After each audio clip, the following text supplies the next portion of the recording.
En FM Ritmo estamos ya comentando desde la esquina del Coco.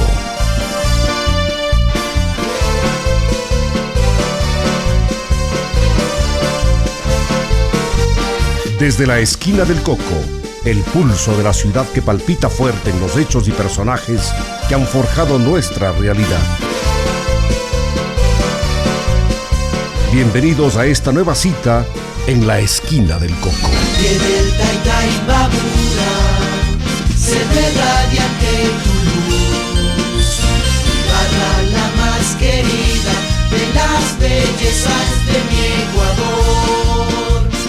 Cuna de arte, cuna de vida, cálida y linda, tierra de Dios. Siempre orgullosos te cantaremos, Ibarra, leyenda y tradición. Saludos amigos que ya están con nosotros en la frecuencia 103.5 de FM Ritmo, señal abierta para el norte del país. En el mundo nos escuchan mediante nuestra señal online www.fmritmo.com y en Facebook nuestra señal de audio y video en vivo. Cómo ha cambiado la tecnología gracias a la electricidad que permitió desarrollar inventos con los cuales borramos distancias y nos comunicamos fácilmente. Y esta es solo una de las aplicaciones de la energía eléctrica. Digo esto para dimensionar cómo sería la vida y cómo sería Ibarra hace 107 años, cuando la pequeña ciudad de ese entonces no contaba aún con servicios de energía eléctrica.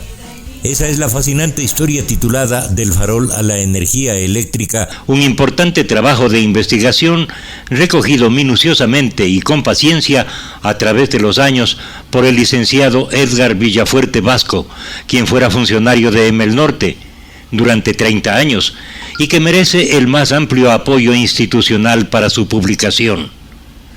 Hoy tenemos la grata presencia de Edgar Villafuerte en el programa. Gracias, Edgar, por aceptar nuestra invitación. Nos contará la historia de la energía eléctrica en Ibarra, pero antes, ¿cómo sería la vida sin luz y sin energía, según cuentan los libros y tradiciones? Bienvenido, Edgar. Buenas tardes. Gracias, Silvio, por esta oportunidad para conversar sobre este asunto tan importante en la vida de la ciudad de Ibarra. Quisiera recordar yo que en el diario de La Verdad, Monseñor Jorge Eduardo Villasís, canónigo de la catedral, con el título Alumbrado Público en Ibarra, dice lo siguiente: hubo una ordenanza municipal mediante la cual se obligaba a los ciudadanos que estaban en alrededor de la Plaza de la Independencia, ahora la Plaza Pedro Moncayo, y de la 9 de octubre, pues la Plaza de la Merced, la ordenanza les obligaba a poner faroles con una velita adentro, ¿no?, en el quicio de la puerta, para que así la ciudad ya tenga el alumbrado público. Estamos hablando en el año 1913, 1912, 1913. Era tan exigente esta ordenanza que habían 2 policías pagados por el municipio con silbatos de madera, dice Monseñor Villasís, con silbatos de madera recorrían los dos parques, ¿no? Recorrían con los silbatos anunciando que debían sacar los faroles. Uh-huh. Y tomando nota de aquellas familias que no lo habían hecho. Para multarlas. Para hacer la multa correspondiente. yo recuerdo también que oía a mis antepasados, a mis abuelos, ¿no?, que con el farol se iban a las cuadras para orientar y dirigir el agua, en las cuadras. Era el único medio con el cual se alumbraba en esos años, pues. Esto sucedía, pues, también aquí en la ciudad de Ibar, según nos cuenta, pues, Monseñor Villasís. Y el alumbrado público era así, y el alumbrado dentro de las casas con mecheros. Correcto. El alumbrado en las casas, había un mecherito, ¿no?, que al comienzo era, pues, de querosene. Luego, a medida que fue cambiando este líquido, ¿no?, luego pasó, pues, a diseñarse un mejor farol, un mejor, le decían, pues, chimbuzo, una serie de nombres tenía eso, ¿no?, que era el único medio, pues, para tener luz en el interior de las casas, ¿no? Ajá. Hasta que llegó el año 1912, cuando Ibarra ya pudo avisorar la llegada de la energía eléctrica con una planta. Cuéntenos quién tuvo esa idea, quién la instaló, cómo fue esa circunstancia de nuestra ciudad. Sí, en los primeros días que me propuse a recopilar datos sobre este asunto, encontré yo justamente que un hermano salesiano, Panqueri, había venido aquí a Ibar. Un poco adentrándome en este asunto, supe y pude encontrar los datos de que fue invitado de la central técnica de Quito, fue invitado este hermano Jacinto Panqueri. Era hermano, no era sacerdote, era hermano.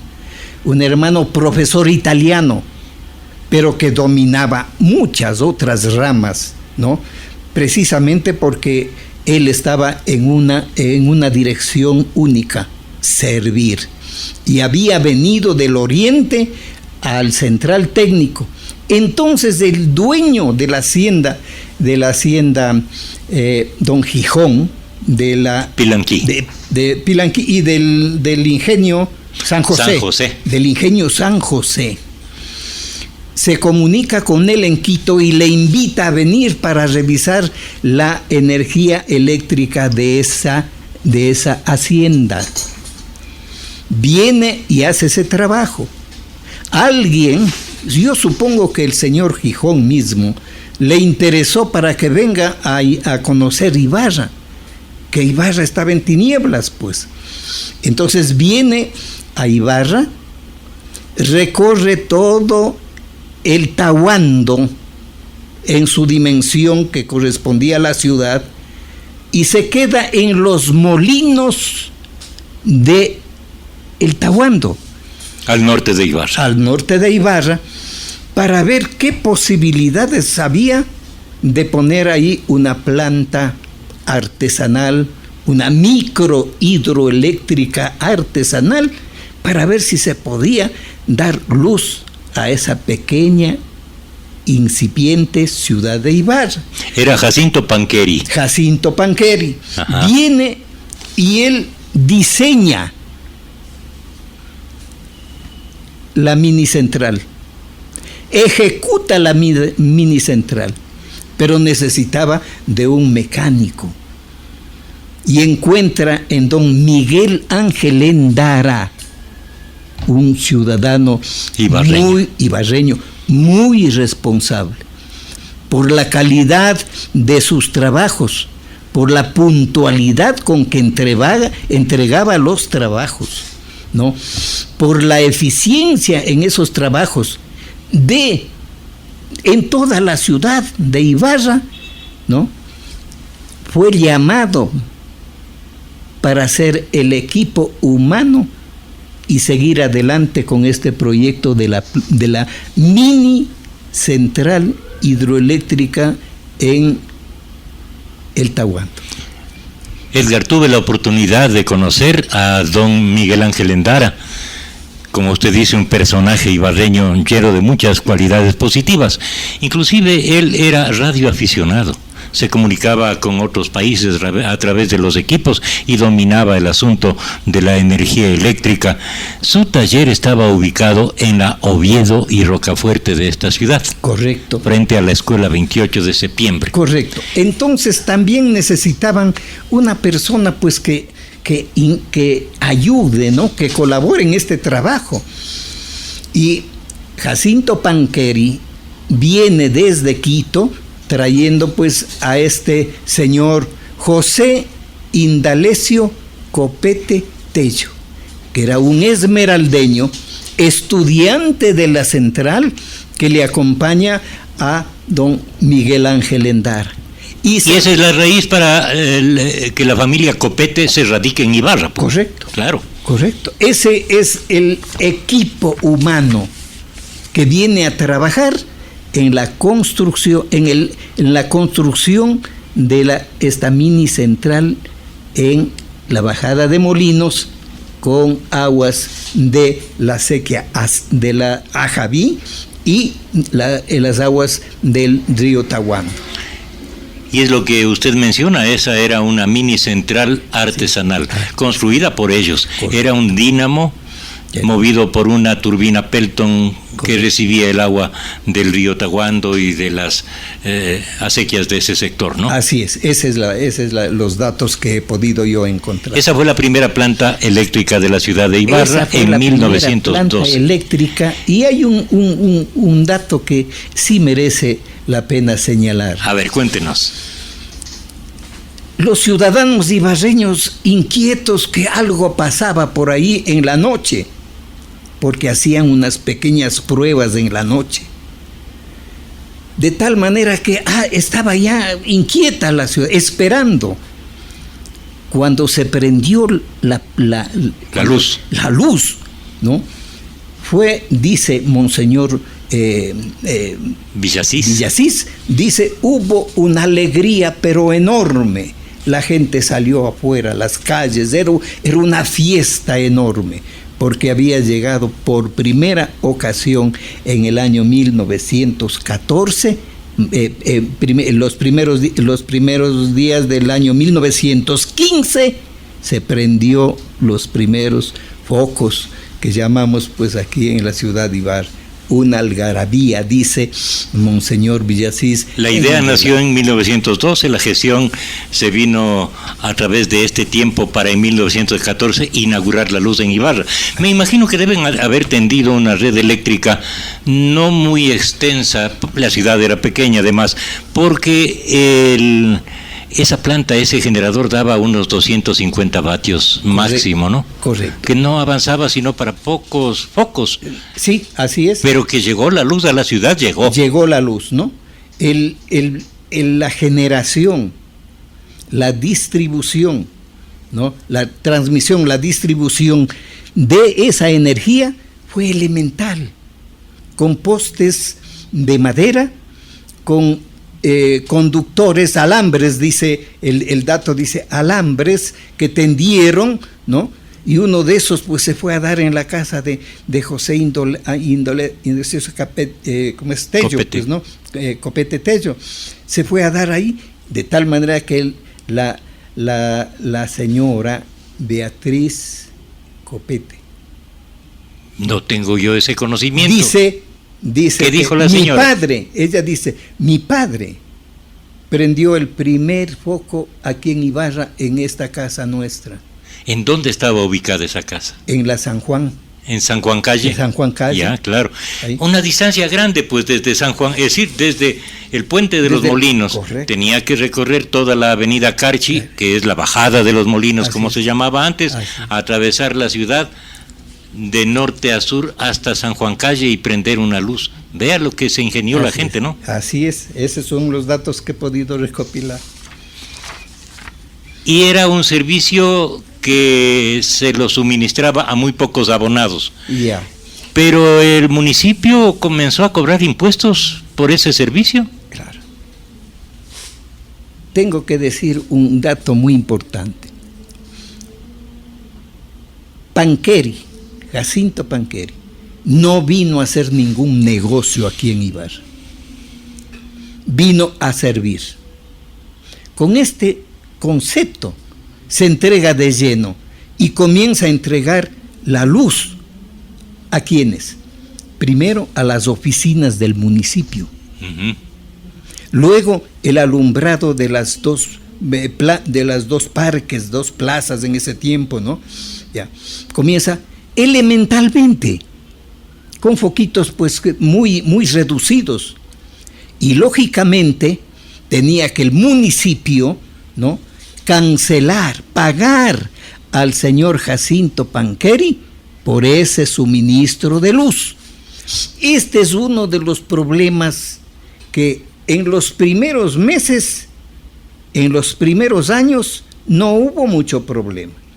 Pero ya transcurridos los 2-3 años, comienzan las dificultades en doble dirección.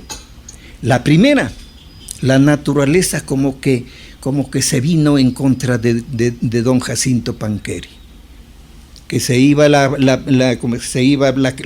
sequía, que se destruyó la sequía, que inundó los espacios, la pequeña casa de máquinas, una serie de problemas de la naturaleza que tuvo que... ¿Y se cortaba la luz? Se cortaba la luz. Entonces el municipio en un comienzo, ¿no?, entendió ese problema, pero como se iba repitiendo, ¿no?, este problema de los cauces, de la sequía, los conductores, también hubo robo de los focos, en fin, que había... Debe haber existido robo de energía también. Pues. También, claro. Pues entonces resulta que Jacinto Panqueri, pues, comenzaba ahora a dar luz y el día de mañana ya tenía que comenzar nuevamente, ¿no? Terminó su planta y al día siguiente nuevamente tenía que comenzar nuevamente, ¿no? Una lucha tremenda, pues, con una planta artesanal. En esos años habría que preguntar cómo trajo todos esos equipos, ¿no? De aquí a Quito, ¿cuánto tiempo? El dínamo es un aparato muy grande y pesado, ¿no? Pues, ¿sí? Entonces, todas esas dificultades. No hubo, en un comienzo, no hubo problemas con el municipio. El municipio entendió y pagaba mensualmente, pues, la contribución que le correspondía. Pero ya 3 y 4 años, ¿no? 1920. En 1920 ya Jacinto Panqueri dice, ya no puedo más. Hasta aquí no más. Ya, no puedo más, ya. Y dice, vean, yo les puedo dar energía eléctrica gratuita por 10 años más. Ese fue un anuncio que motivó el que un ibarreño se acerque a don Jacinto Panqueri y le diga, vamos a comprarle su planta. Y Jacinto Panqueri, el año 1920, vende su planta a don Honorio Gómez de la Torre, ciudadano importantísimo de aquí, de la ciudad de Ibar. Este dato sale en la prensa de ese tiempo, sale con el siguiente título: se cambió de dueño. Era el anuncio que indicaba a la ciudadanía de que la planta ya no pertenecía a Panqueri y que la planta pertenecía a don Honorio Gómez de la Torre. De todas maneras, Ibarra guarda la memoria de Jacinto Panqueri y una calle de la ciudad lleva ese nombre. Sí, así es. Tengo las fotografías de esa calle, justamente pues que el municipio le honró su trabajo con esa calle, poniendo el nombre de esa calle. En 1925 ya se asocian 3 ibarreños: don Manuel Almeida Terán, don Iván Elías Endara y también don Honorio Gómez de la Torre, que ya era propietario de esa planta, pues no. Correcto. Entonces deciden implementar una planta extranjera. Cuéntenos. Dos cosas. La primera, tratan de llevar la planta de Jacinto Panqueri, tratan de hacer mantenimiento y seguir funcionando y seguir entregando luz a Ibarra con esa planta.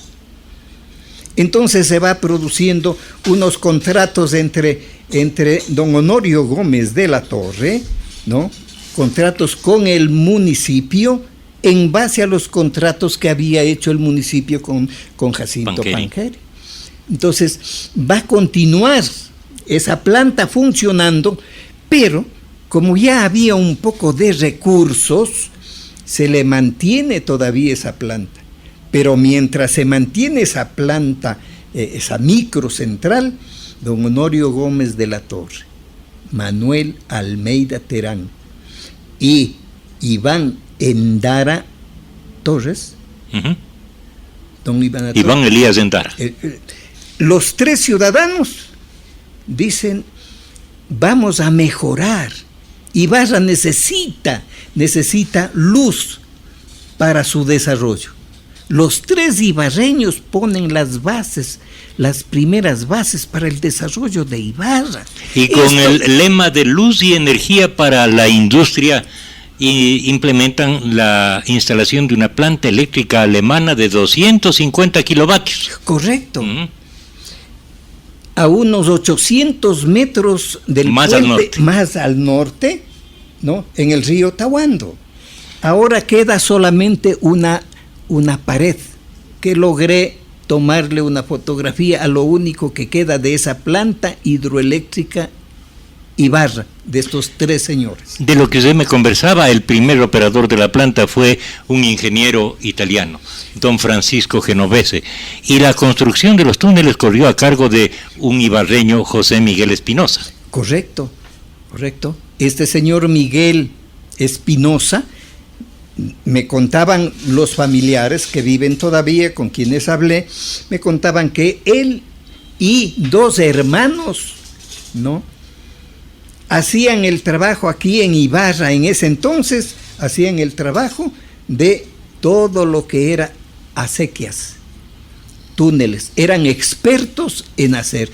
Ellos hicieron, dice los familiares, todas las acequias que conducían el agua pues al ingenio San José. Esa familia. Vea eso. Esa empresa hidroeléctrica Ibarra de Manuel Almeida Terán, Iván Elías Endara y Honorio Gómez de la Torre funcionó desde 1925 hasta 1935, cuando el municipio implementa una licitación para la adquisición de una planta eléctrica, la misma que se pagaría con el producto de la venta de los terrenos ubicados en los ejidos de Ibarra. Correcto. Así dice la historia que la menciona en su libro, ¿no? Así es. Aquí hay que hacer una reflexión muy personal mía, ¿no? Y que parece que también había en la ciudad, había ese mismo concepto. ¿Por qué no apoyar a los tres ibarreños que habían puesto su capital, que habían hecho justamente todo el programa ya un poco más técnico para generar energía, para trasladar la energía, para distribuir la energía y para comercializar la energía? Que eso requiere de mucho dinero, de mucha inversión, y requiere también de personal, de personal humano, de trabajadores. Entonces, el criterio digo, ¿por qué no se apoyó esa pequeña empresa que nacía aquí en la ciudad de Ibarra como base y fundamento para el desarrollo de la ciudad y también de la provincia? Y se fue por el otro camino. Caramba, está ganando mucho dinero. Estos señores están ganando mucho dinero. ¿Por qué la planta? ¿Por qué el municipio no puede tener su propia planta? Entonces en el municipio, ¿no?, en los diferentes años se va discutiendo esto, ¿no?, y se forman unos dos criterios dentro del municipio. Los unos dicen, hay que apoyar a estos ibarreños, ¿no?, con esta planta excelente ya, y otros dicen, ¿por qué no tener el municipio nuestra propia planta? Lo que usted está mencionando está confirmando un nieto de don Iván Endara.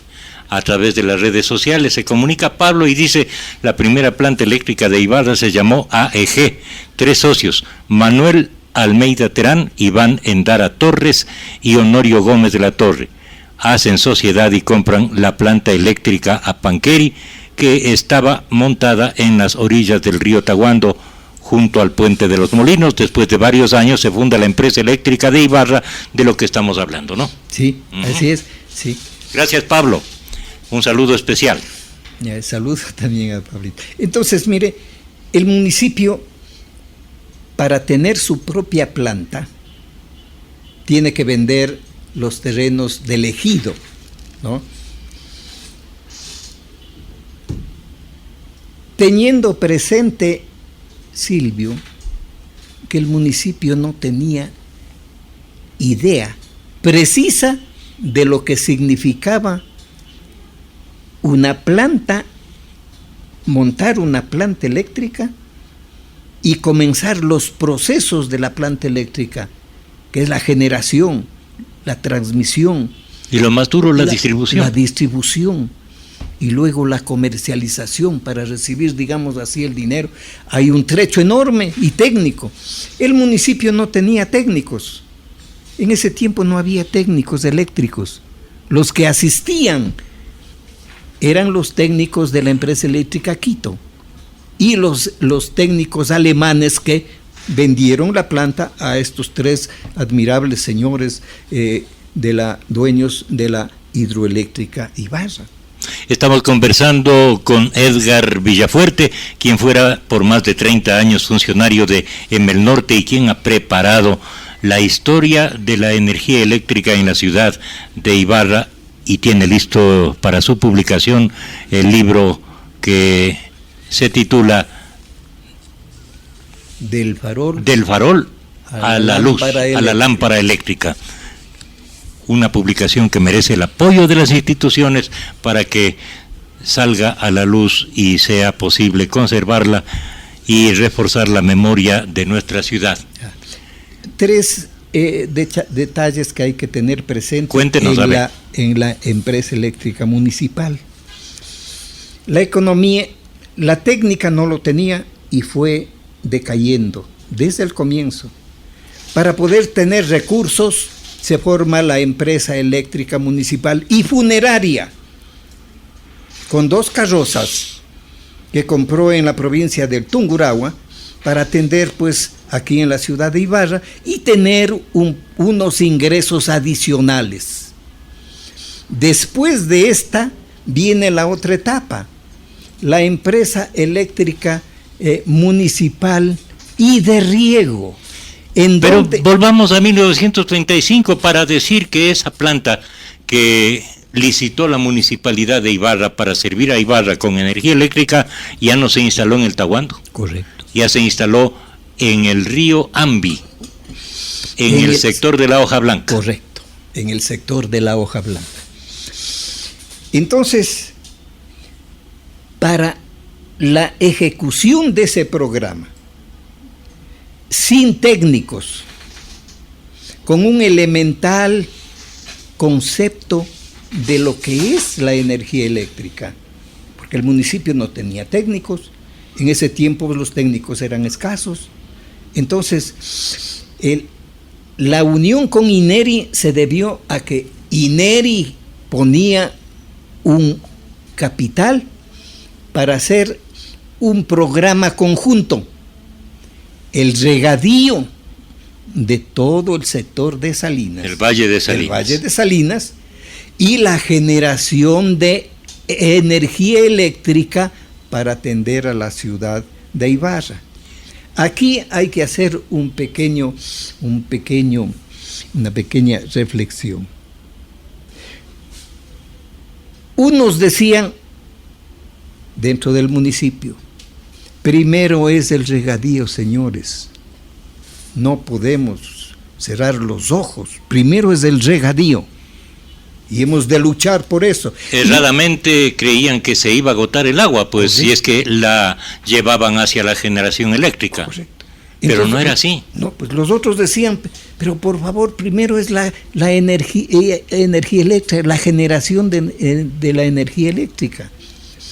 Entonces me acuerdo yo que hay una sesión en donde el ingeniero Endara primero y después del ingeniero, ya me acuerdo el nombre.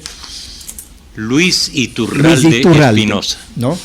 Ellos explican, en el municipio explican y dicen, vean, perdóneme, primero es la energía eléctrica, el agua llega, mueve las turbinas y el agua regresa a su cauce. Cojamos ese cauce y se aprovecha en regadío. Y llevémosle al regadío. Porque estamos en una discusión bizantina, pues, ¿no? Y entonces se resuelve pues con buenos términos la instalación de la planta eléctrica en el AMBI, en el sector de la hoja blanca. Desde Atlanta, Estados Unidos, se comunica Jorge Vacas. Qué gusto, Jorge, saludarle a los tiempos. Jorge envía un saludo para mi persona y para Edgar desde Atlanta. Un abrazo, dice. Me encuentro siempre escuchando y viendo. Mil gracias. Mire lo que es la tecnología. Sí, salude a Jorge Vaca. Sí, el gerente, el primer gerente de la empresa eléctrica Ibarra. De Ibarra, el técnico, el primer técnico. Ah, bueno, él fue don Jorge Vacas también, pero sí. Acá Jorge Carlos Vega y Jorge Vaca, ¿no es cierto? Son los dos puntales de la técnica. Debe ser un antepasado de Jorge que nos está saludando desde Atlanta, sí. Ajá. ¿Sí? ¿Cómo no? Sí, entonces son los primeros técnicos que vienen desde Quito, porque aquí en Ibarra no había técnicos, pues. ¿Y por qué la empresa eléctrica que se formó en 1944 se transformó en eléctrica y de pompas fúnebres? ¿Qué cosas más disímiles? Sí. La economía de la empresa eléctrica municipal no era buena. No era buena porque el municipio no tenía el personal técnico. Entonces la economía iba decayendo poco a poco. Por eso es que se hace se abre, digamos así, ese rubro, ¿no?, de encontrar un poquito más de dinero, porque ya comenzaba la escasez, ¿no? Económicamente no estaba bien y comenzó entonces a buscar de distintas formas. Por eso es que se llegó pues a ese punto de ingresar económicamente recursos para flotarle a la empresa eléctrica municipal de esa forma. Uh-huh. Era la empresa de pompas fúnebres y de generación eléctrica. En ese tiempo el gerente fue don Eduardo Almeida Proaño, ¿recuerda usted? Así es, sí. Así que es. También fue gerente del Banco La Previsora aquí. También gerente. Uh-huh. Y por muchos años fue gerente justamente de la empresa eléctrica municipal. Pero esto ya cuando la empresa eléctrica municipal y de riego tenía la intervención del INERI.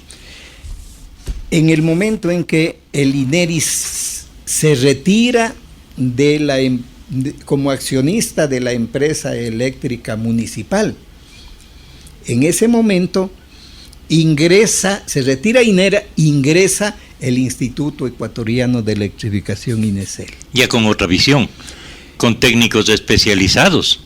INESEL especializó a sus técnicos, ¿para qué? Para dos cosas.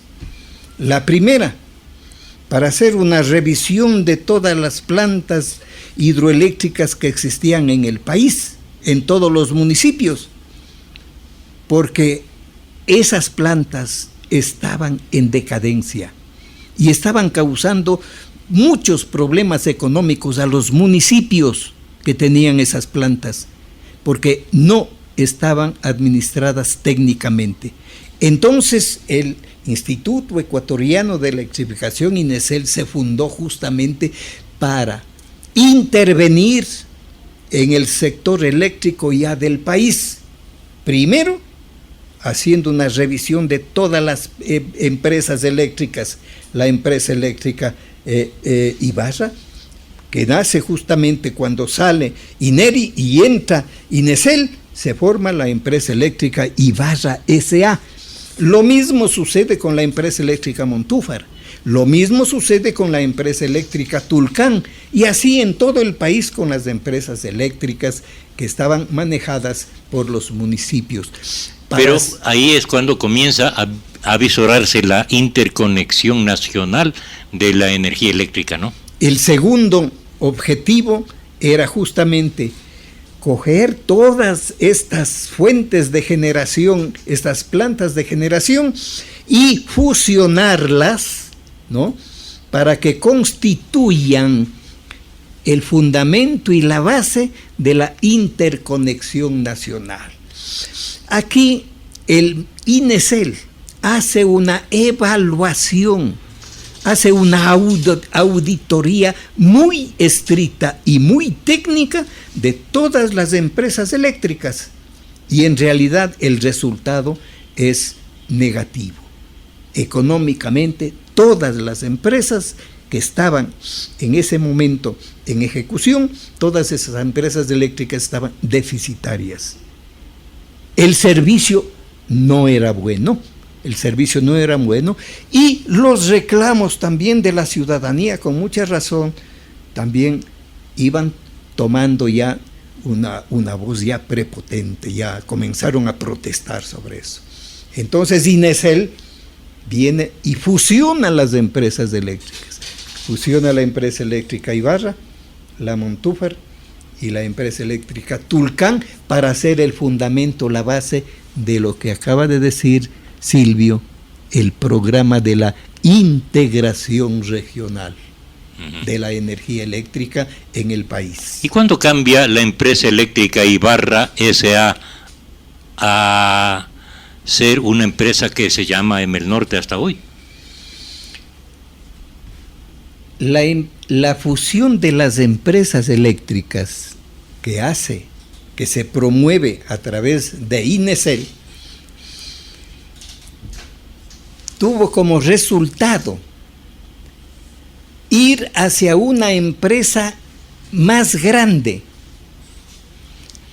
una empresa con más capital, una empresa con más tecnología, una empresa que pueda ya llenar las exigencias de la sociedad, de los pueblos y de las ciudades, que ya se había despertado ya la pequeña y la mediana industria.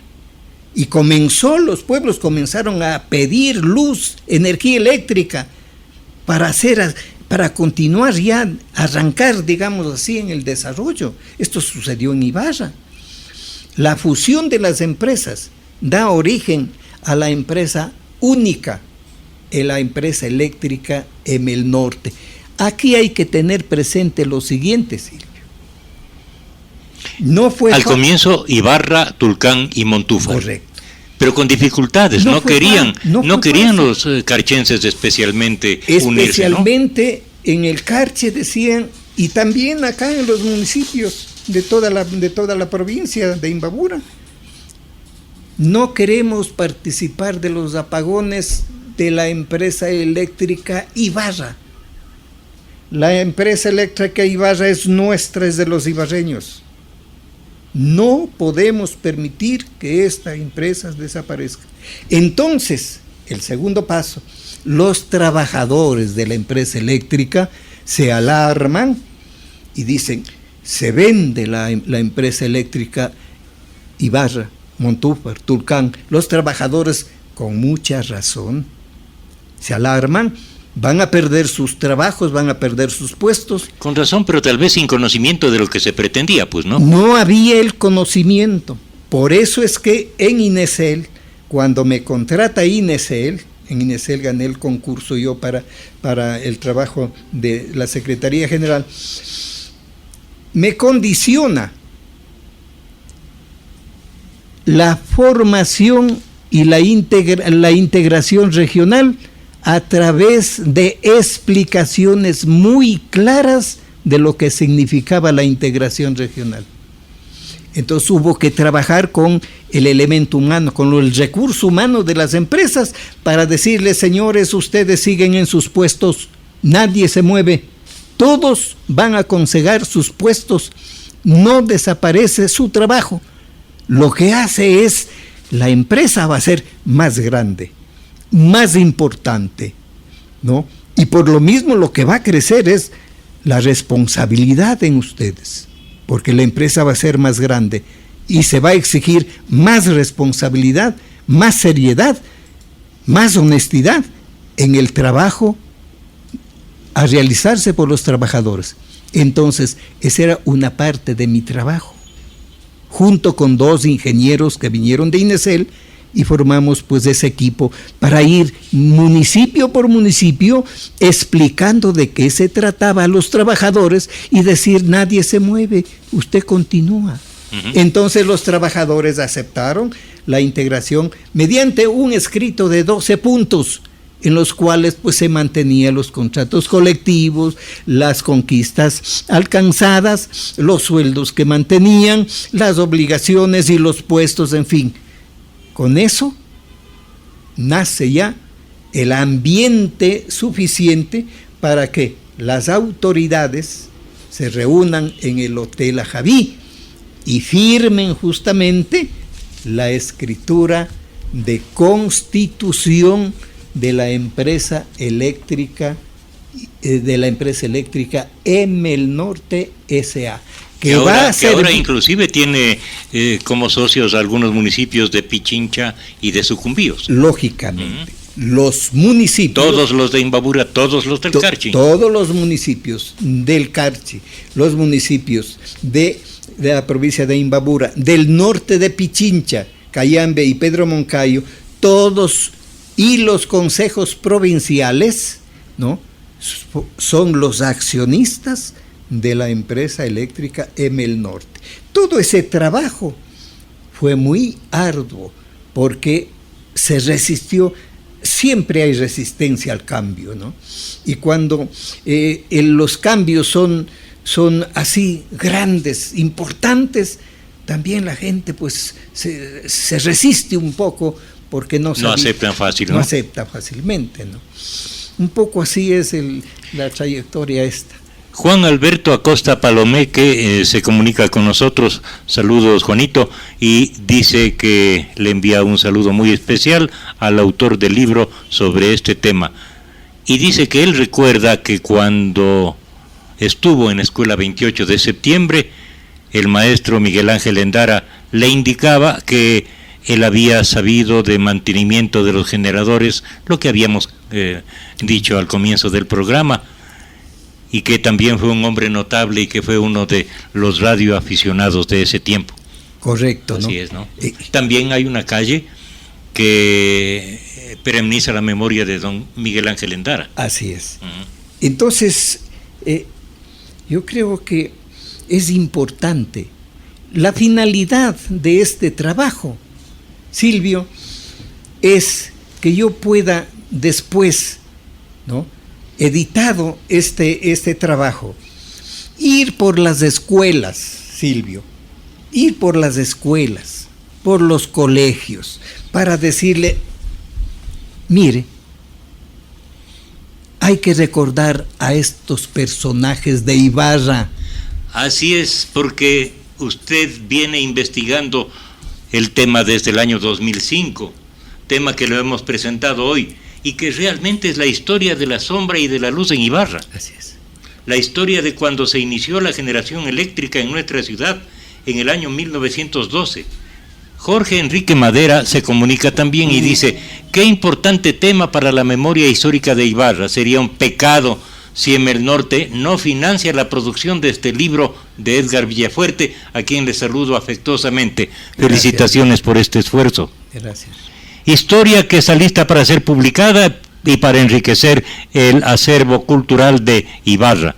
Faltaría solamente la decisión y el apoyo de las instituciones de la ciudad para hacer posible que el libro esté en bibliotecas, entidades culturales, escuelas, colegios y en manos de la ciudadanía que conservan la memoria como se forjó el progreso de Ibarra.